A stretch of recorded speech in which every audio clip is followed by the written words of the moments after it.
Hello, and thanks for joining me. It's been a while since I've covered a chapter of the Discourses by Epictetus, and so I thought I would go over chapter 21 today, which is to those who wish to be admired. For those who haven't seen the previous videos on the Discourses by Epictetus, I started this project a while ago using this edition of what I decided to do back then was go chapter by chapter.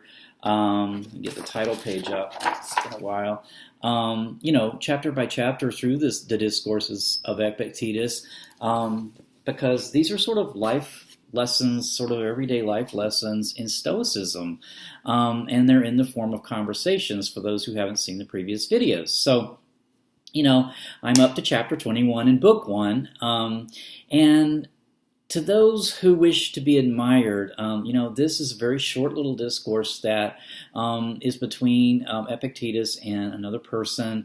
And so this conversation is basically, Epictetus asks what this other person, what do they want in life? And, so the other person answers basically, I'm content when my life's in balance, between the things that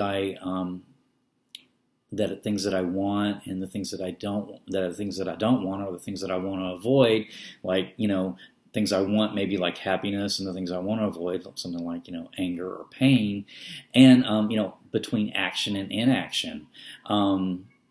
So being overly active or not getting enough, maybe too focused on action and not enough on inaction, or vice versa. Rather than that, in a balance. My life, in other words, is in a balance. And Epictetus says, then, if that's your goal, then why are you walking around, like you swallowed a poker? Why are you, walking around like you're arrogant? And he says, the other person says, well, because I want, other people to admire me. And so Epictetus goes, but aren't these the people, if you're walking around with this sort of pride and arrogance, thinking that you are more developed or you're more evolved than other people, why do you want the admiration of people who you consider to be less evolved than you? I mean, why would that matter to you? And so I think that's kind of a good life lesson about seeking the approval of others, because this person in the discourse, it seems like maybe they are talking the talk of applying Stoicism to their daily life, but they're not exactly walking the walk, because if they're seeking the approval from other people for their own life, then they're somewhat out of balance. Then that's actually not a Stoic virtue. That's not a Stoic value, because that's a person who is actually then being controlled by other people. If you're actually trying to live for the approval of others, you're actually controlled by others, in other words. So I think that's a really cool point to make in this really quick, short discourse.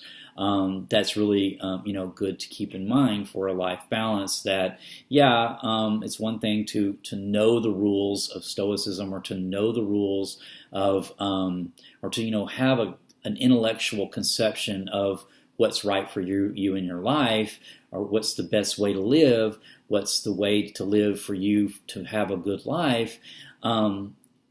To know that intellectually, and then to actually be applying that, and to also be always aware of, what you're doing, and if that's actually, what your behavior is actually supporting, your path to a good life or not. So I hope that made sense. I feel like I kind of rambled on that, but really short, quick little discourse about seeking the approval of others, and I think it was a very valuable little short lesson.